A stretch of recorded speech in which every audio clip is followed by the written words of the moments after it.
more intelligent or more mature. It depends of the person, I guess. Yes, yes, So, yes. That's true. That's true. convive or stay with all this or older people, I don't think that impact a lot in my life. Okay, but do you think that we have generalities like an average of many people? Yes, there are exceptions, but do you think that the general case is that people more or less reach the same maturity at certain age? So when you were younger, your acceleration process was a little bit faster. I mean, in other words, to get here, to get here, you have to work a little bit more to become as mature as this person, right?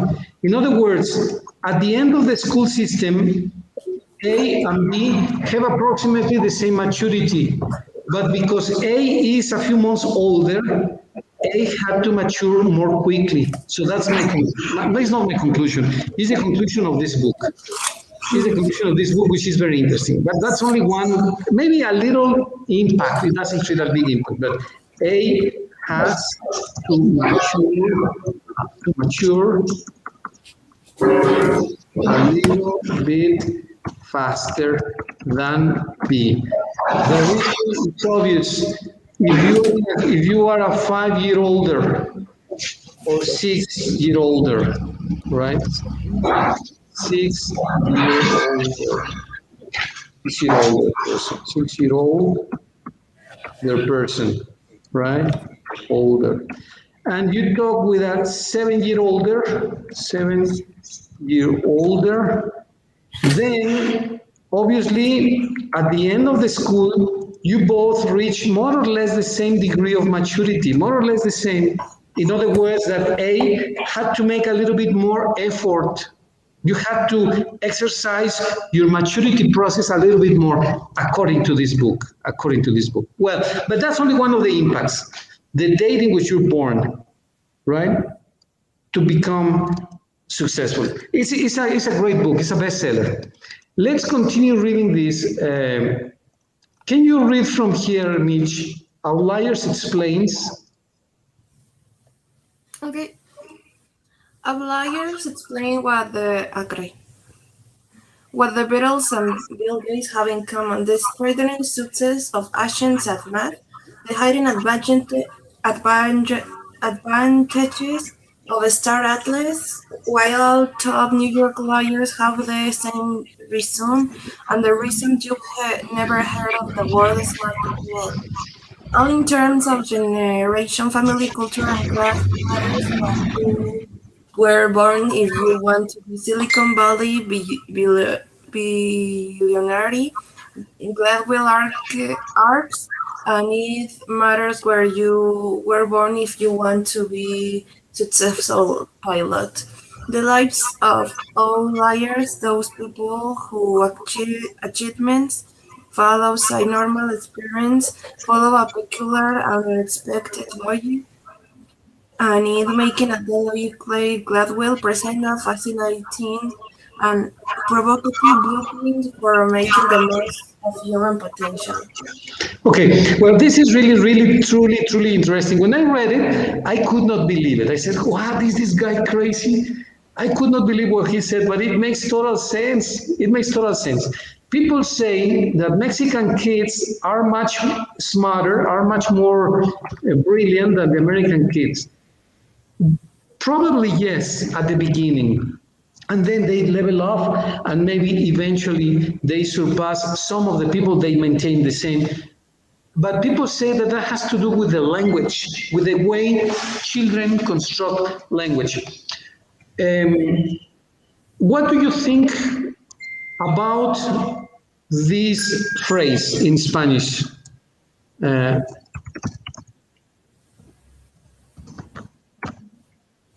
okay, let me put this.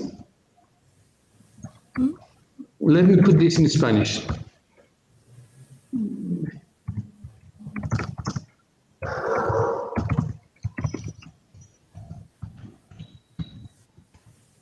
Okay, can you tell me how you say this in English, please.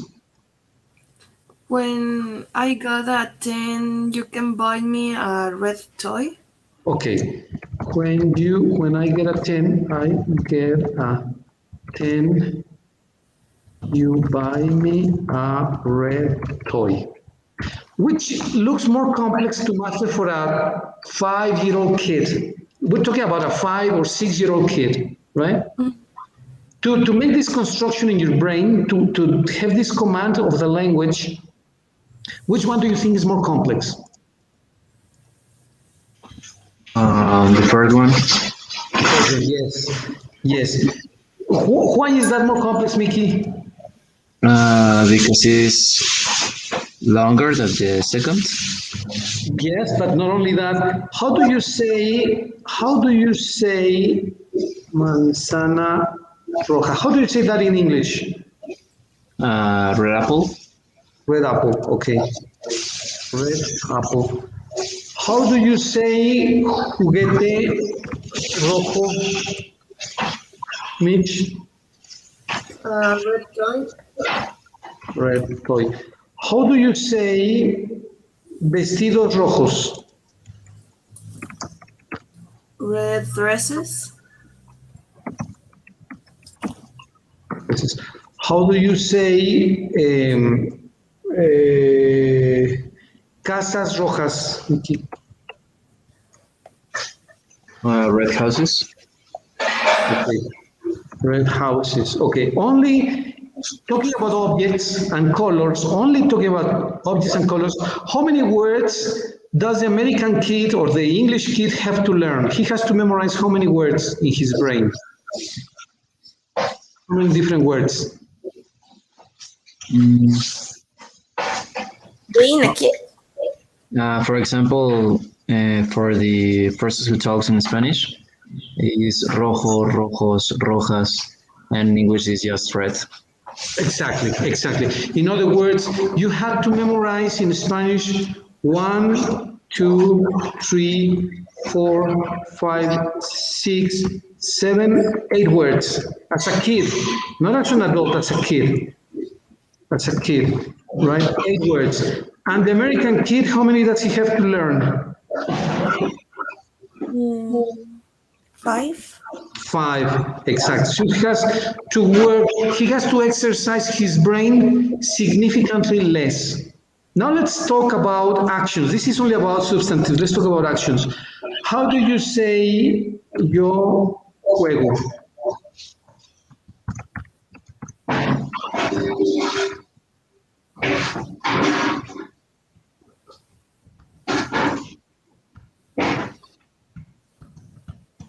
This is very, very, very significant. For example, how do you say yo juego? I play, And tú juegas, how do you say that? You play, play, he plays, we play, play, you, play, you guys, okay, play, and they they play. play. Okay, let's talk about the exercise that our brains make when we are children, right? To learn this, to master these words. Well, I had to learn again 1, 2, 3, 4, 3, 4, 5, 6 different. Well, actually, it's 1, 2, 3, 4, 5. 5 different forms to conjugate the verbs, right? 5 forms. A kid in the US, how many ways does he have to learn to conjugate the verb? 2. 2, 2, only 2 exactly, 2 forms.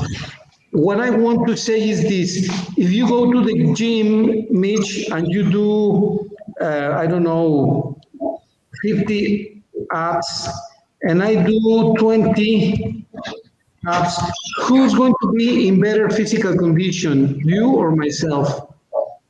I guess I. Yes, of course. Because why? Because you're doing more exercise, right? You're exercising yourself more. Well, what happens with the brain? Exactly the same. Exactly the same.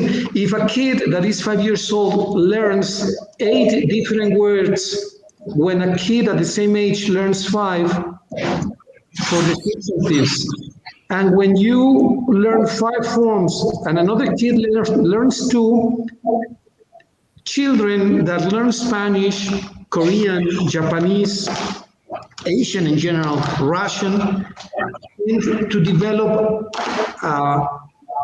more exercise with the brain. In other words, they should be, they must have not physical condition, but mental condition, or call it as you want.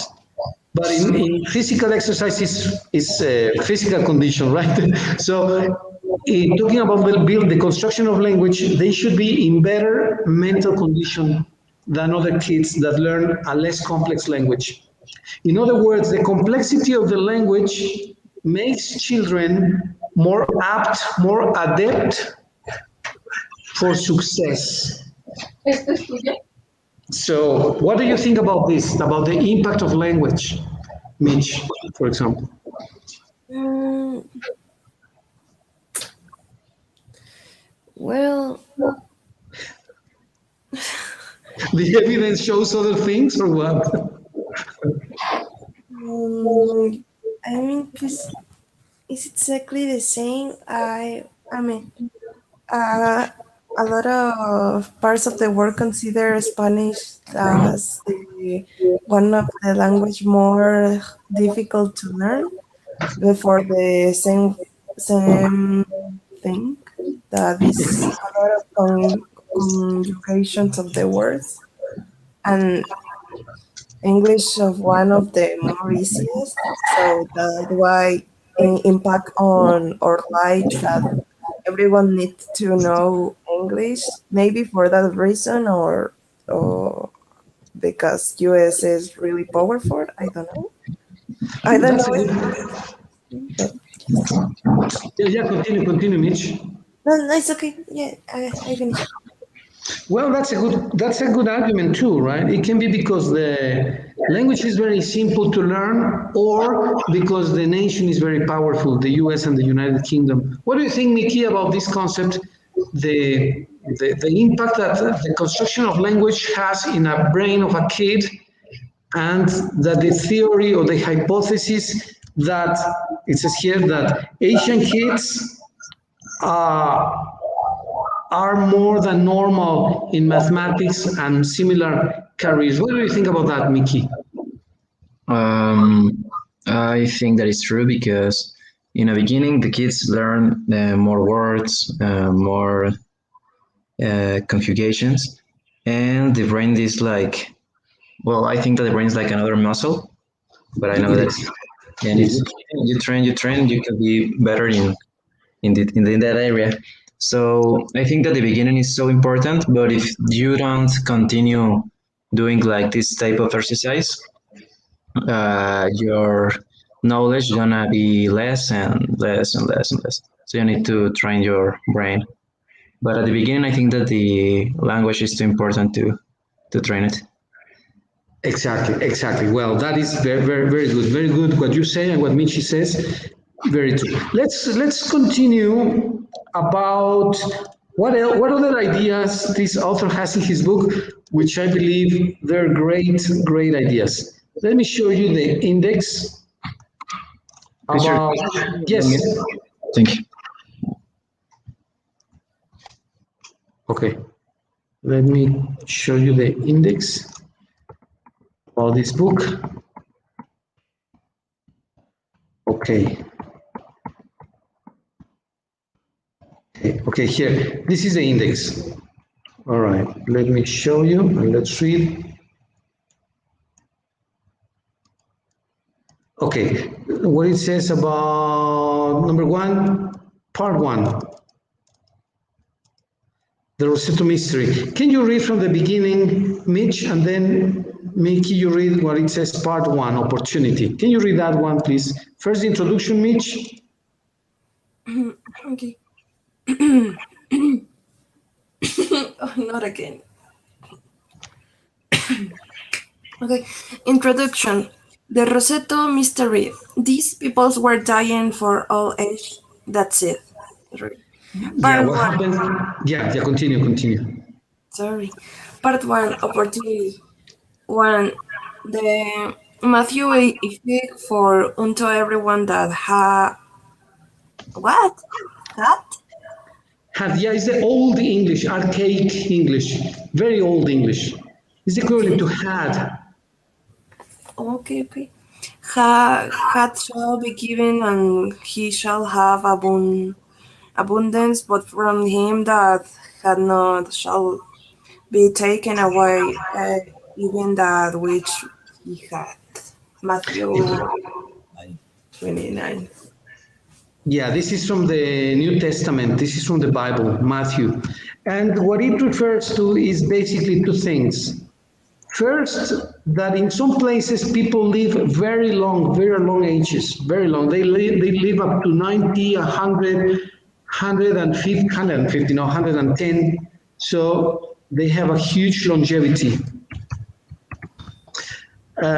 Mickey, Mitch, do you have people who have this longevity in your family that live 90, 95, 100 years?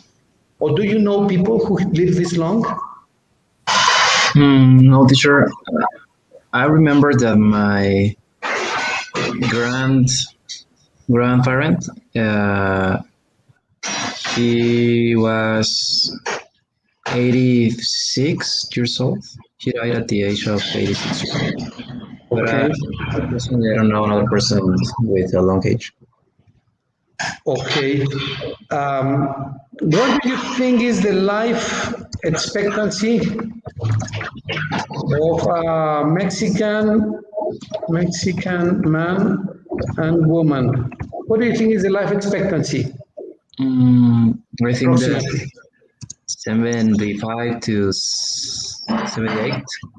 38. So, Mitch, if a person were to live 90 or 95 years of age, do you think those people experience this longevity? These people have this longevity?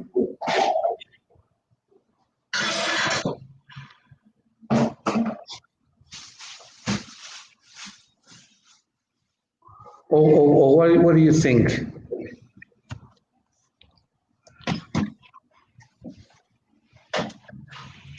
Or what do you think, Mickey, about a person that is going to live 90 to 95 years? What things need to do to live until that age? No, no, no. What do you think of a person that lives 90 or 95? If the normal life expectancy is 75 to 78, a person that lives 90 or 95, he lives a long age, right? Yes. That's more than normal. Okay. Do you think that has something to do with the specific facts, like what you eat, the weather? Why some people live longer and why some people don't? Why do you think that is, Mickey? I think that is for the food that I eat or Okay. for the uh, habits that the people have, if Okay. they work out or not, if they eat healthy or not. Okay. Now let me ask you a question and think about the answer for a moment. Do you think eating habits, drinking habits, what we eat, what we drink, are social, are familiar, or personal habits? What do you think about this question, Mitch or Mickey? Do you think that our habits to eat and drink are social, I family think habits? What do you that think it's about this? similar because, for example, here in Irapuato, there are persons who eat healthy and there are persons that not eat healthy. So I think that the biggest influence is our family. And if your family eat healthy, you're gonna eat healthy. What about the society? Do you think that there is a trend or a tendency to eat or to drink, or that is not connected? Yes, but I think that the biggest influence is your family. Your family. Yes. Okay, very good, very interesting. For instance, the fact that we eat a lot of tortillas, that we eat taquitos a lot, which I love taquitos, that we drink a lot of sodas. Do you think that that impacts the life expectancy of a country like Mexico, or it is not connected? What do you think? Yes, of course. The things that you eat are the things and the habits that you have gonna affect your life positive or negative. So yes, I think that the food is an essential and too important part in our lives. Exactly, exactly. Well, you mentioned two words very important. You said that they affect you positively or negatively. The issue is how do you know that something is going to be positive or affect you positively, or something is negative or affect you negatively? uh, in a social context. I'm not talking about one person or three or four people in a family. I'm talking about millions of people massively. How do you uh, how do you affect the masses? How do you affect the masses? How do you make the mass move in one direction or in another direction?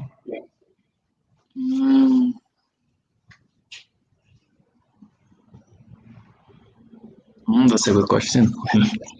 Yeah, And because for example, in the family, your dad and your mom tell you the norms, right? You see that they have very nice habits. You say, "Oh, look at what my mom does. That's very nice." Routinely, every routine they have a routine. Your dad has his routine. They work hard. They have values, etc. Well, that's a family. But how about thousands of people, millions of people? How do you affect positively a thousands of people? Millions of people. mm, what I do to influence a massive of people, Yes, to influence people massively, right? mm, I think that a lot of the bad uh, habits and the bad food, the people have bad habits because they don't have like the information of the knowledge about the danger that a bad food or a bad habits could affect your life. So I think that to teach to the other people how to eat healthy or how to have a healthy life in general. So Okay. with information, maybe within social media. Social media, exactly. Social media is part of the massive means of communication, right? The massive means of communication, as the name says, communicate with thousands, millions of people, right? Among these, we have TV, have radio, we have movies, we have social media, of course, social media. Like YouTube. YouTube, exactly. YouTube is part of social media, etc. So Yes. you're right, you're right. And so it is very important that we communicate the right message, right? The Mhm. right message. And well, that will affect our longevity. Massive means of communication. So how can you summarize the way a people, our nation, the citizens of a country can have to live longer? If you wanted to your people to live longer, what measures should you take, Mickey? There's Mitch. Let me ask Mitch. Let me ask Mitch this question. Mitch, we're talking about massive means of communication. You convince people or persuade people massively using TV, radio, movies, social media, YouTube, etc. How do you convince millions of people to do something for their benefit? To read more, to eat better, to do exercise, to sleep well? How do you convince millions of people of that? Not a family that has four or five people, but the society. How do you do that, Mitch? Mm, maybe with ads. Ads, okay. 18, you know. And well, lately I saw that the enterprises contract the influencers to promote them or tell their audience to do something. Um, a lot of their audience also field or Yes, yes, yes. and they gonna do everything that or a lot of things that the influencers said. That, That is uh, true. Yes, what else? What else? admire admire them. No. Okay, so do you think that some what they call inspirational videos influence people a lot? Yes, maybe from can how can I say campaign? Campaign, campaign, yeah, that's true. Campaigns, yes. Ads, influencers. Very good, Mitch. Thank you very much. How else can you influence lots of people to live longer, Mickey? Mm, with myself being like the example, Okay. using myself like example, uh, you can tell to the people, for example, eat healthy if you don't eat healthy. So you need to show to the people with results. Exactly. Okay. Show results, right? Excellent. Very good. Very good. Show results. Excellent. Very good. Thank you very much. Well, that is one of the issues that this book talks about, right? Why some people live longer. The other one is that there is a tendency in society that you accumulate things. If you already have something, you will grow more and have more. And if you have little, people have the tendency to get less and less and less. In other words, let's say that you begin like you start developing, you start studying, right? Well, the tendency, the trend, the normal thing is that you will continue educating yourselves. That probably you will do a master's degree, or probably you will develop a company, or probably you will be very successful because that is your trend. That is the positive trend. Unfortunately, there is also the opposite trend, which is also very true. There may be a guy that was born in a bad family with lots of crime, violence, etc., etc. Well, the trend is that his descendants, his generation, will be worse. That is unfortunate, and that is the trend. If he stole cars, probably his kids will hijack airplanes, right? Hijack airplanes or rob banks, probably. So there is a tendency. That is the normal thing to occur. That is unfortunate, yes, that is very unfortunate, but it's what this book suggests, right? And he cites the Bible. Don't think that he is making this up. He says the Bible said that for those who have shall be given shall have abundance, and from him that hath not shall be taken away even that which he hath. This is the argument that Malcolm Gladwell says in his book. That is chapter 1. Really, really interesting book to read. Let's talk about number 2, 3, and 4, please. Okay, who reads number 2, please? Mixture. Okay, Um, Mickey. the 10,000 hour rule. In hard work, we had to play for 8 hours. Okay, very good. Thank you. Mitch, can you read the next one, please? Three. Yes, Okay. please. Three. The trouble with genus.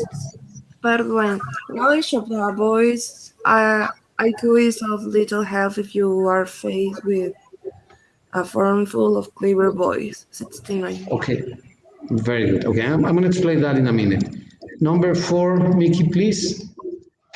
The Trouble with Genesis, Part 2. After protracted negotiations, it was agreed that Robert will be put on probation. Okay, very good.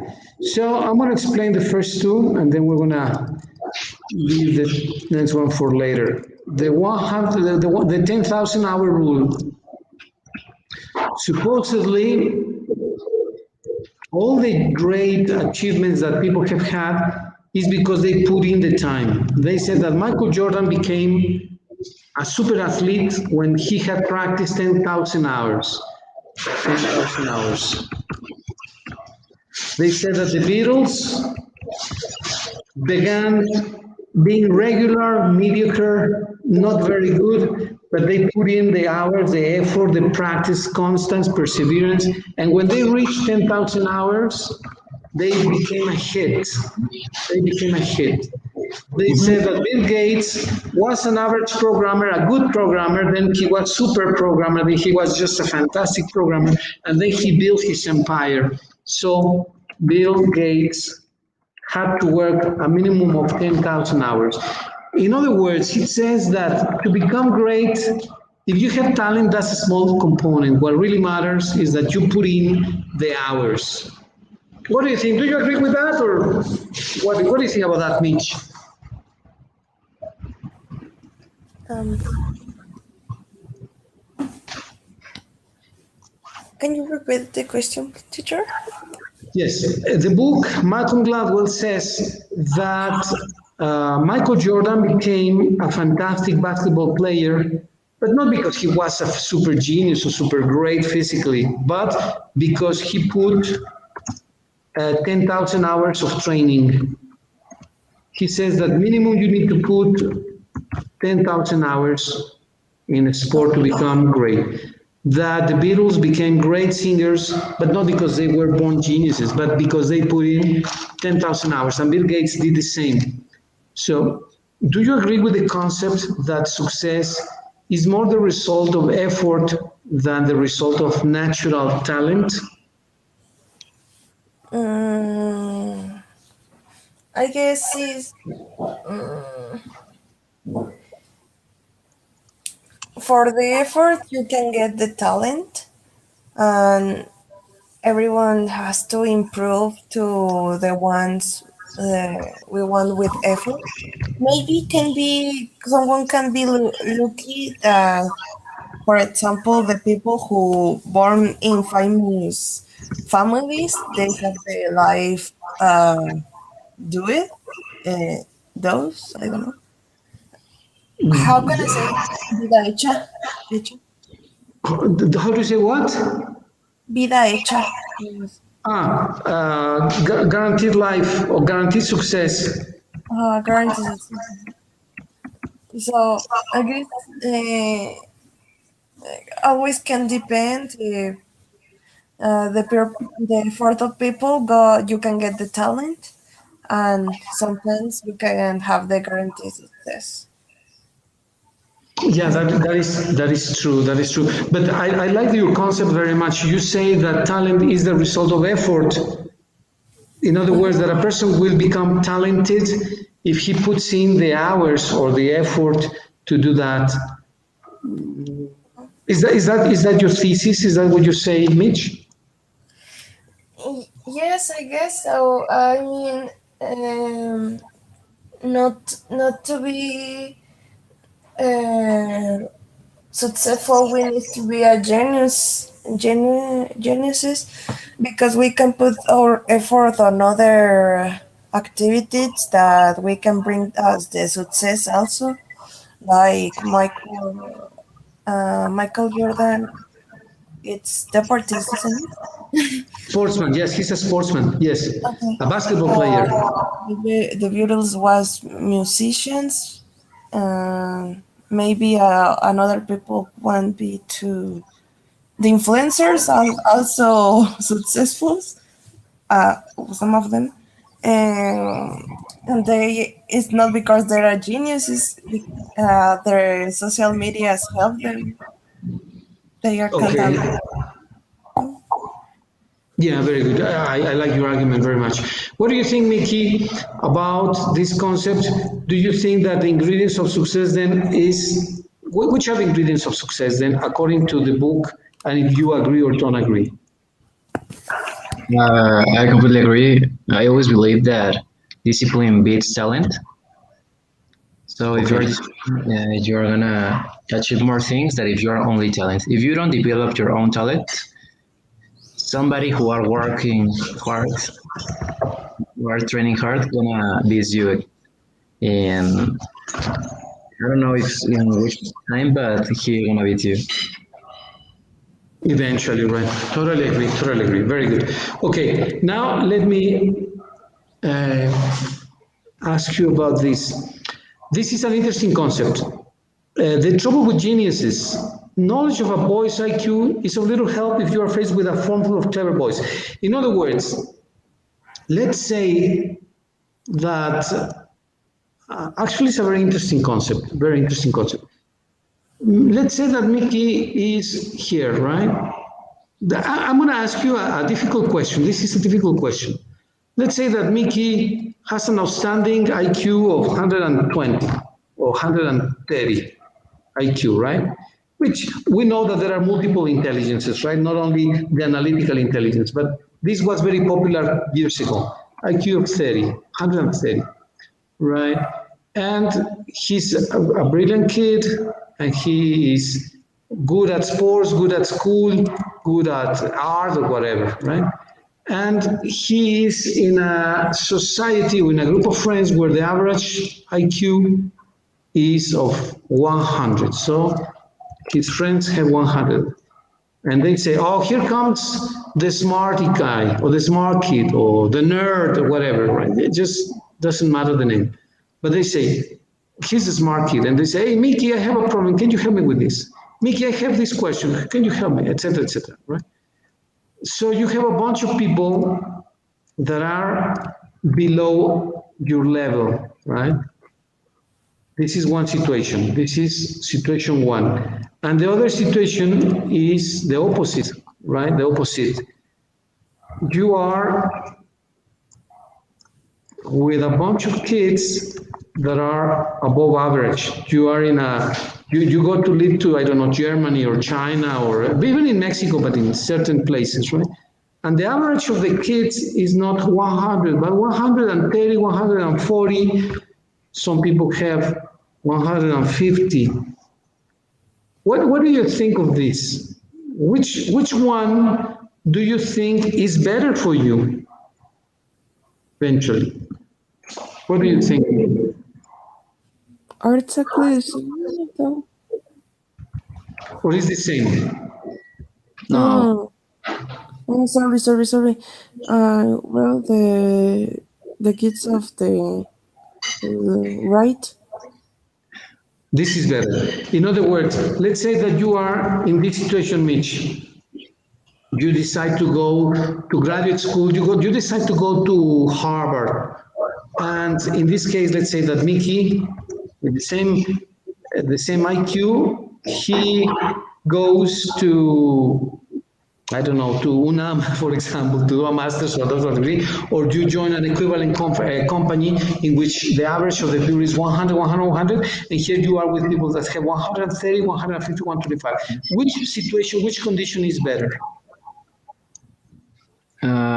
I think that when you are the smartest person in a group, in moments you maybe don't effort enough because you know that you are the best of all these people. But when you have better competence, for example, people smarter than you or people faster than you, in for example, you're gonna effort more. Exactly, exactly. You make a greater effort, right? Yes. So there is a pull or a how do you say it, a surge. No, there is a need for stronger or bigger effort, stronger effort. You make a Yeah. bigger effort, right? You need to make a bigger effort. Whereas in this case, what is your tendency? Tendency to relax. Yeah.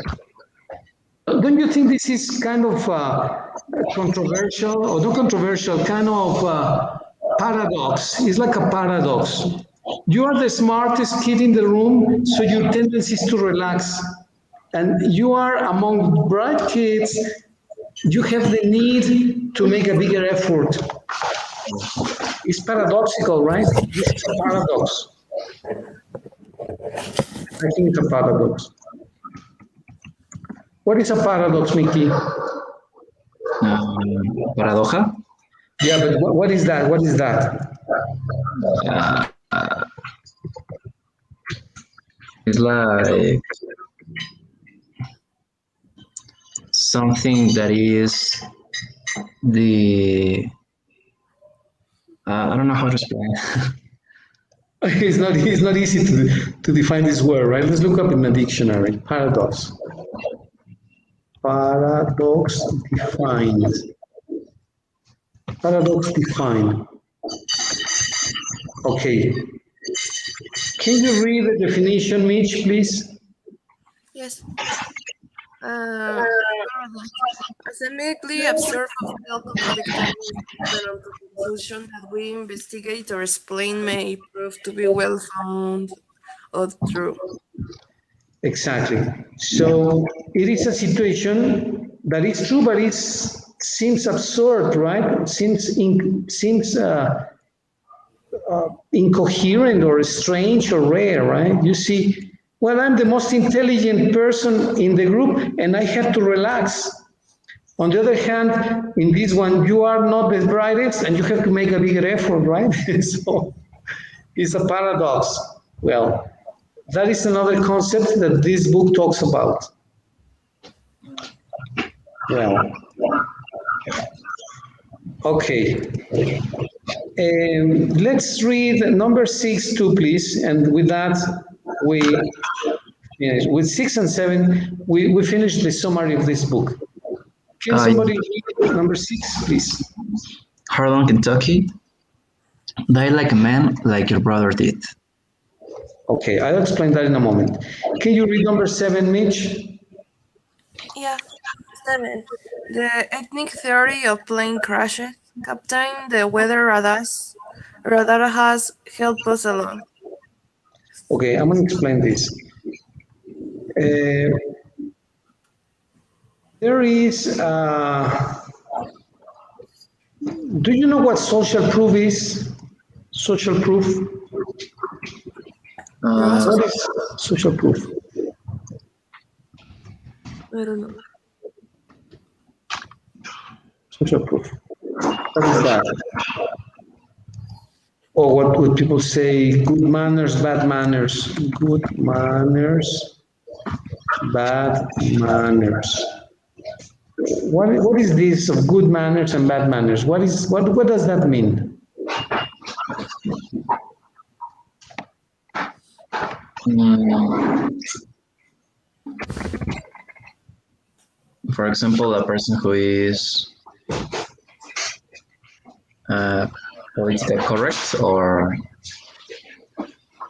with with education or without education, but not in the case of knowledge, because in case of a person who is respectful, I don't know. Yes, yes, yes. And this is in the context of what? Context of a person, the context of a family, or in the context of a society? In the context of society. Yes, exactly, the context of society. So people talk about good or bad manners in the context of society, right? Mhm. So what it refers to is that there are some things, even if you think that is crazy, how can they do that? Well, but in this place, in this society, is the positive thing to do, is a normal thing to do. If you go to, that's why it's very good to travel to different places, because you learn the norms, the social norms of different places. If you go to Germany, it's very incorrect, for example, to arrive at a business meeting not well dressed. If you arrive with denim jeans, with tennis shoes, with a jacket, at a formal business meeting, they consider that a serious lack of respect, right? In Germany, in Japan, if Mickey is chatting with a friend, right, or Mitch is chatting with a friend, and you get too close, like the distance between you and the other person, they, you know what they're gonna do normally? They're gonna back up a little bit. So they are chatting here, right? Then Mitch, because she's a Latin person, she will tend to approach, hey Lupita, I tell you what, and then you know what Lupita, or the equivalent to Lupita, but in Japan, she's gonna back down a little bit. And then Mitch, because she's Latin, she's Mexican, she's going to approach, she's going to say, hey, but let me tell you, that was a fantastic movie. You know what this person is going to do? He's going to back up a little bit because they consider the distance a bit farther from you, right? Uh, So, I remember that in a conference that I seen a time ago. Sorry, they say that Japanese have like certain distance for the type of relation that you have with the other person. that For is example, exactly correct. here is Yes. because you have a really intimate relation, and if you are father is yes, father is that you will have like a normal relation. Maybe it's your friend or your or something that you know, someone that you know, but now it's like a closer relation. Exactly, exactly. Yes, and you have what is called the normal distance between different cultures. For example, you have a typical distance for Latins, typical distance. If your friend with your friend, a businessman with a businessman is different for Latins than for Americans, than for Asians, than for different people. So what you say is totally true, Mickey. Totally true. So the distance is a bit farther for Asian cultures and European. The closest ones is the Latin. The Latin culture, Yes. you're normally very, very close. Even if you are not close friends, you tend to be very, very close, right? Actually, touching is also very common in the Latin culture. You touch the shoulders, the elbows, the arms, you push, hey, come, hey, my friend. The Italians, they do the same, right? It's very common. The French, the Spanish, Latin Americans, of course. Uh, well, why this title? Well, it says that even if it's something bad like killing yourself in a duel, you make the steps, you count 1, 2, 3, 15 steps, you turn around and you shoot. Even if it's a terrible thing, if it's customary in this city, you have to do it because it's customary. And so that determines how you're gonna do in your life, right? And finally, there are many more chapters in this book, but it talks about plane crashes have a commonality. There is something common in plane crashes that this book explains. So it's really, really interesting book. I recommend you to read it. Let me send it to you just in case that you're curious, because it's a fabulous book to read. I'll send it to you here. Second. It's called Outliers. People who are outstanding, more than average people. So readings, Gladwell is Outliers, the Story of Success. So this is a nice book. Okay. All right, so here it goes. Hope you like it. Try to read, even if it's a little every day, but it's a good habit, reading a little every day. It's gonna be very beneficial to you guys. And now, Question.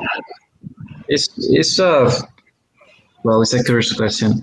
Do you believe that when you are reading like different books at the same time, for example, in a same day you are reading for a topic and later for another topic, you think that the uh, how Approach, same approach, aprovechamiento. You Oh, take well, you take advantage. Okay, let's see. Repeat the question, Mickey, please. I couldn't understand very well what you were yes, saying. yes. Well, I'm using me like example. I read one book, only one book. But if you read in the same day of different type of topics of books, in this case, you think that the knowledge that you can take of these books are the same or affects in your person? Well, that's a very good question. That's a very good question. Actually, let me ask you. You have how many classes do you have at school? Um, in total, I think there are eight. 8 classes, and there is a textbook for each one, right? Well, actually, we don't have books, but Okay. the teacher are presenting slides in PowerPoint or something like that. Okay, okay. But well, in the old days when we went to junior high or high school, we had the book of math, right? We had the book of chemistry, we had the book of history, we had a book of biology, we had the book of natural sciences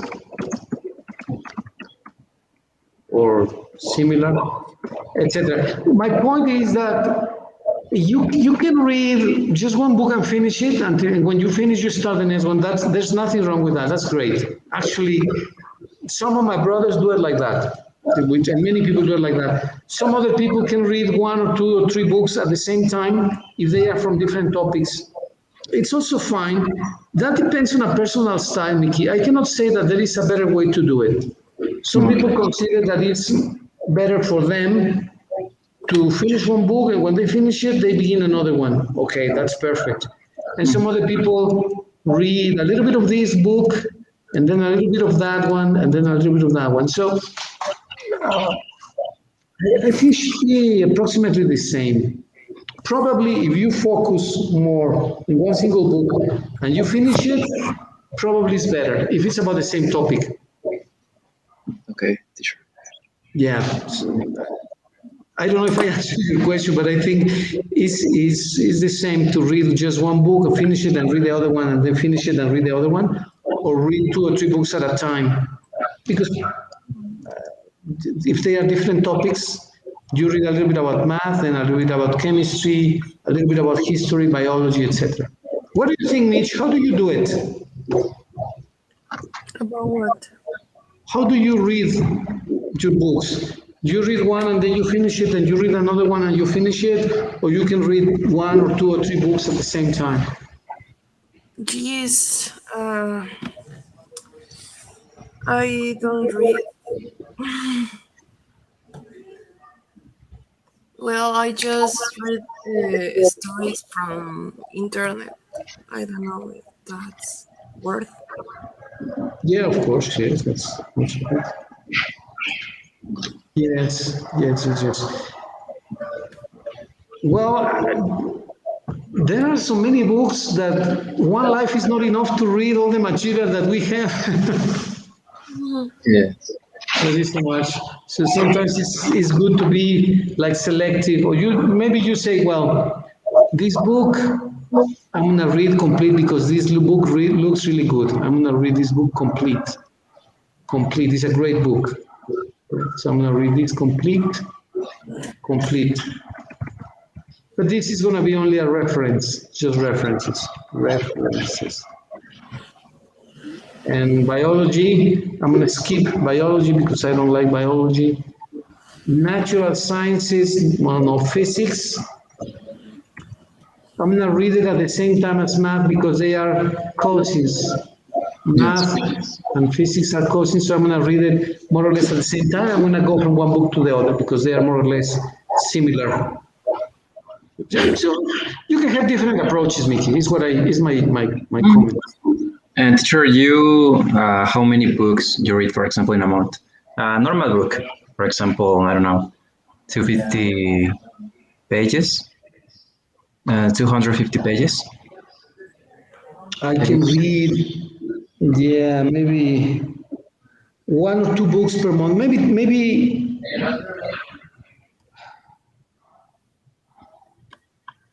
yeah, I should read like 20 books a year, maybe, probably. And I know people that read 1 book per week, so maybe 10 to 20 books per year. That's what I read normally. But I Okay. know people that read 1 book per week. I know people that read 1 book per week. That's 51, 52 books a year. That is amazing. That is incredible. Do you think that when you are reading, for example, one book per week, is the same approach that reading in 1 month or 2 months? Or do you have That's a good question, Mickey. That's a very good question. It's like eating. It's like when you eat. There is a normal capacity to eat. I cannot eat more than 250 gram beef steak, right? That's good for me. I wouldn't eat a 1 kilogram beef steak, right? Beef steak. I wouldn't eat a 1 kilogram beef steak. But maybe an American football player, he would eat half a kilogram or 750 grams, right? So it also depends on the personal constitution of your body and of your brain. People can sometimes only digest uh, very little. Some people read 1 book a year. That's okay if that is what they can eat. It depends on the people, Mickey. But of course, people have the same size, the same weight, the same size of the brain normally. People normally have 170 or 180, right? yes. Meters, and they weigh between 60 and 80 kilograms. And we more or less eat the same, right? We eat the same, we eat about the same. But some people read more, some people write more. It depends. There is not like a fixed number, but you have averages. In Mexico, the standard is, I think, let me see, how many books do people read in Mexico per year? Let's look for the. Can you look for the statistics, Mickey? How many books do Mexican people read? Or reading averages in the world? Reading. Let's see, Mitch, if you can find it. Reading habits in the world. Habits around the world. Let's see how much people read. Mexicans read an average of 5.3 books per year. 5.3 books per year average. I don't know if that is true. I think that is less. I would say so. 5.3 books per year. I don't know. Could be. It looks high to me. Let's compare with people from Finland, for example. Finland, I think. Let me Other check. countries.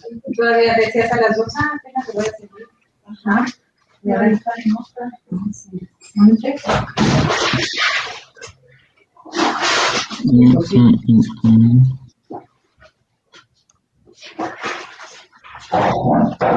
Yo guardé primero la cocina y luego lo de adelante. Pues fíjate, me viendo de allá de cuarto.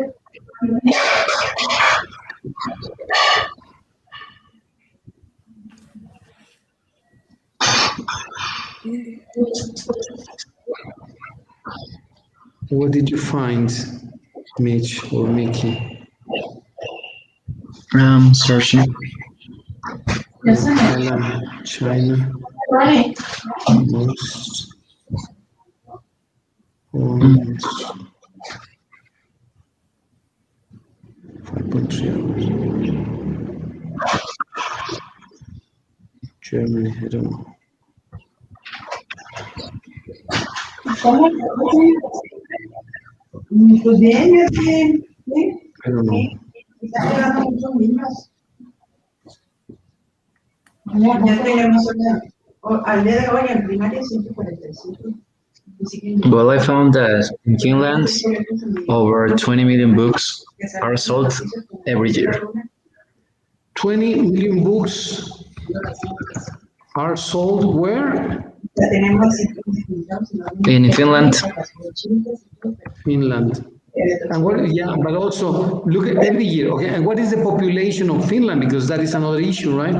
Population of Finland. Y en otras están así los señalamientos que pueden. Sí, nuestro colegio lo tenemos. Bien bonito.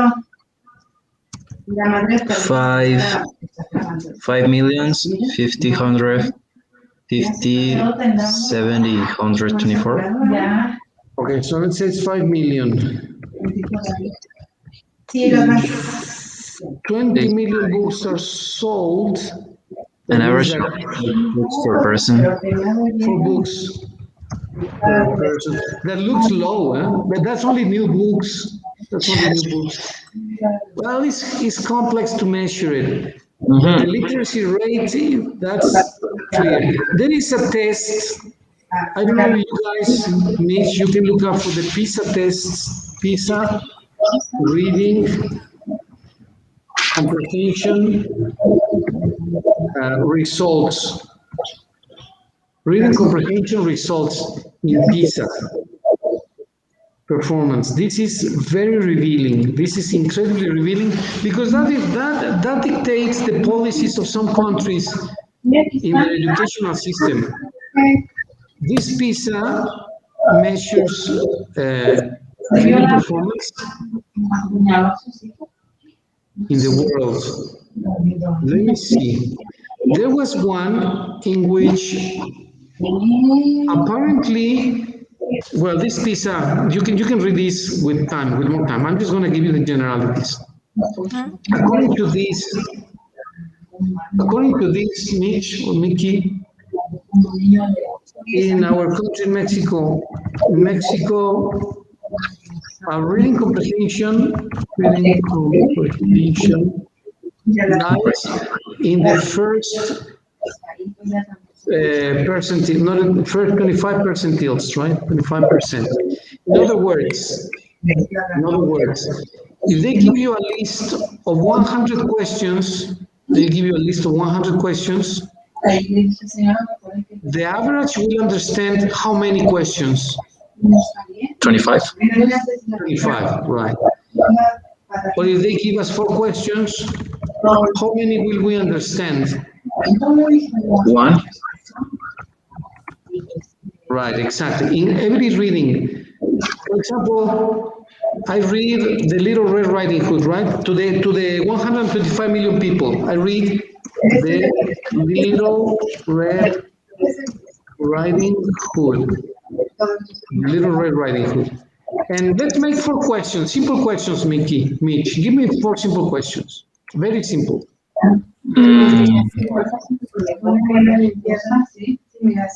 Questions? Yeah, questions, 4 questions, very simple, about the Little Red Riding Hood. For example, where did... Okay. Tell me, please. Where did live the grandma? Live? Okay. Where did grandma live? Okay, that's question number 1. Question number 2, Mitch. Why the Red Riding Hood is visiting her grandma? Can you repeat the question? Why the Riding Hood is visiting her grandma? Exactly, perfect. Why is Little Red Riding Hood visiting? Why is visiting her grandma? Right? Very good. Question number 3, Miky, please. What happened with the wolf? Okay. What happened with the wolf? Perfect. 3 questions. Question number 4, Mitch, please. how the wolf can eat the grandma? And say, repeat, I cannot hear you very well. How? How the wolf can eat the grandma? Okay. How could the wolf, how could the wolf eat grandma? Okay, very good question. Well, if you read these questions to 125 million people in Mexico, to 125 million people, if you read these questions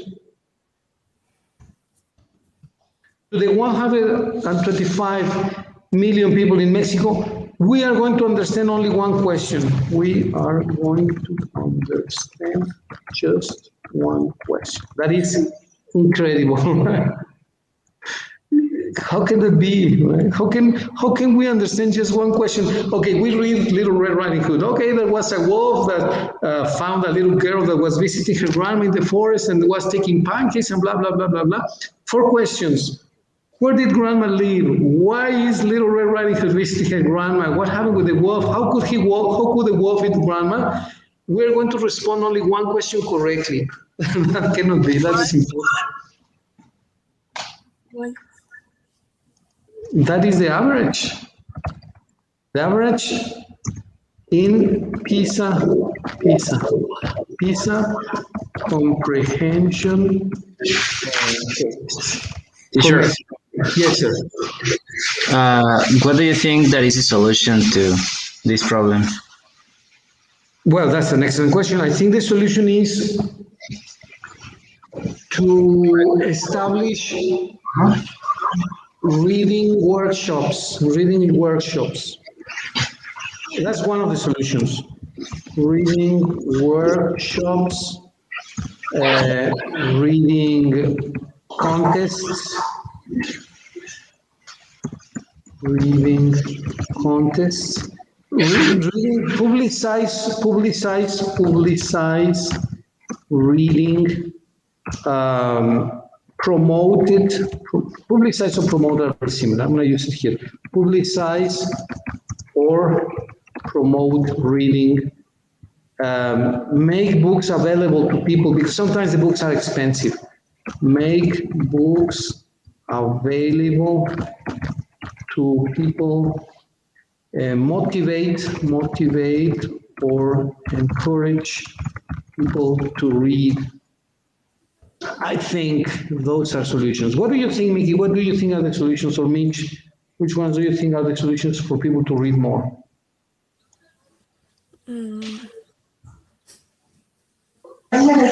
Mm, Actually, I don't know, sure. Because, for example, in the school, the teacher told you read this book and you're gonna make a summary of them. And I think that the majority of the group didn't read. So I think that I don't know. It's a hard question. Seems easy, right? Not so easy to answer. I think that depends a lot of the family of if your family reads or not. Yeah, but you need, but again, Nikki, you guys are fortunate to live in a very educated family, hardworking people, intelligent, brain, blah blah blah. So you were fortunate, but how do you produce millions, thousands, hundreds of habits in in people? In other words, how do you influence massively? The word is massively. Because Yes, yes. maybe yes, Uh, Mitch or Mickey. maybe it could be of these options, the reading contest, because the people love when they feel included in something.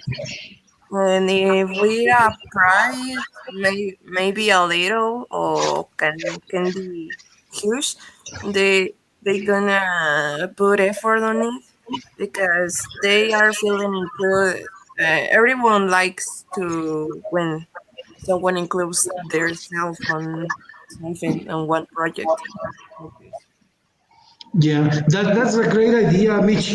Actually, it's not new, but it's a great idea. They do this in Italy. In Italy, they have reading contests. Okay, they say for the price of 100,000 euros or dollars or whatever, who was the author of the famous phrase to be or not to be? And they give you three options: Cervantes, Shakespeare, uh, Octavio Paz. All right. Okay, for $1 million, Mickey, who was the author of this famous phrase? To be or not to be? That's the question, right? And they have this competition. Who is the author of this phrase? Shakespeare. Yes, Shakespeare. Yes, of course. Very good. Excellent. All right. Now they have the same. They have the same. They have another question.